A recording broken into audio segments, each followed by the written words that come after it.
Mark, a 4-0 defeat against Maidstone, but does a result like that show why they're probably going to be playing in a higher division next season? Yeah, I mean, top of the table at this stage of the year, you're going to be there for a reason, aren't you? And they're a very well organised, functional side with some talented players. And they didn't make any errors today. They were very solid all over the park. And as I say, I think that perhaps is the difference. We at times we are susceptible to perhaps giving an opportunity to a team or making the wrong decision at the wrong time. And I think today their experience, their decision making was very good. They stuck to that and deservedly beat us. But yeah, on today's performance, they thoroughly deserved it. And I was really disappointed with the second goal we conceded literally on the stroke of half time. I think it would have gone in 1-0. We're still in the game a little bit, but they don't concede many goals. I think that was their 7th win on the trot, and they were a little bit too good for us on the day. And then a little bit of housekeeping as well. Scott Morris comes off, I think is injury related, and then Craig King as well. Yeah, I mean, Gus has been struggling with his hamstring all week. He felt it against Slough.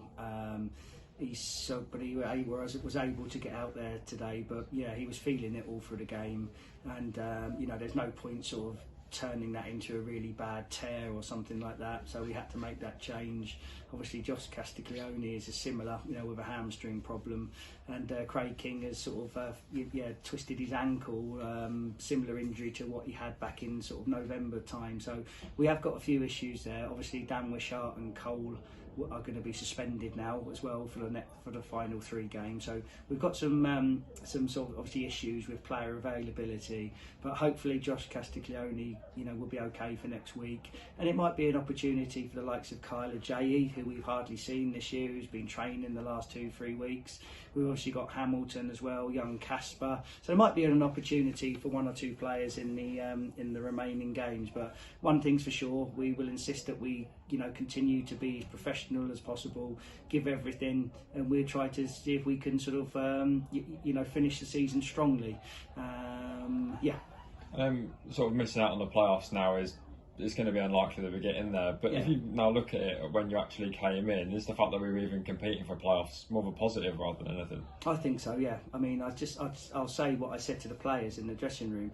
I thank them for all of their efforts so far this season, because although we're sort of disappointed that, yes, we're not going to get in the playoffs, let's be honest, we're not good enough to get into the playoffs. I know there was a lot of teams trying to get that 7th place, but yeah, I mean, from where we've come from, okay, we have achieved our target of making sure that we're staying in this division for next year. Yes, we would have all liked to have done better and got more points and been in the playoffs, but you've got to be realistic as well. There's been a lot of changes since I arrived at the club, and the lads in the main, this group of players that we've got, have worked very, very hard every single week, and we've got important points on the board, and we managed to move our way from a poor position reasonably quickly. And I've said it again, but I think sometimes people forget. I mean, Billericay and Welling are still down there, bottom and second from bottom. That was us. And so to move away from it is a credit to the players. We found a way of playing. We've gone 3-5-2. To get try to sort of be a bit more solid at the back and obviously get an extra one up front. And I think if you describe us, if you watch us, opposition managers will probably say, well, yeah, they're 3-5-2, very hard working. They give everything, and that's what's got us sort of safe.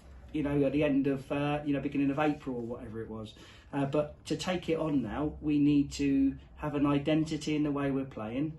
The recruitment's going to be important for us in the summer, and what I have to do is bring players in that will help us challenge towards the top of this league next season. But we've got no divine right to do that. There'll be 23 teams in the league next year who will be trying to do exactly the same thing. So it's not easy. But there's no doubt that we need to bring better in if we want to be, aspire to be a top 7 team at this league. But I don't think we should criticise the players or anything like that. I know that's not what you're suggesting, but in the main, they've done very, very well for us. Yes, we've made mistakes. Yes, we don't get the right decisions in terms of our decision making in the game situation. We don't get it right all of the time, but you know, I think the boys deserve credit for what they've done. Yes, of course we hate losing games of football. You know, we're not happy to get beat, but you know, let's not sort of get too carried away and start slating everything, because we've actually done all right, to be fair. Right, thank you very much. Okay, thank you.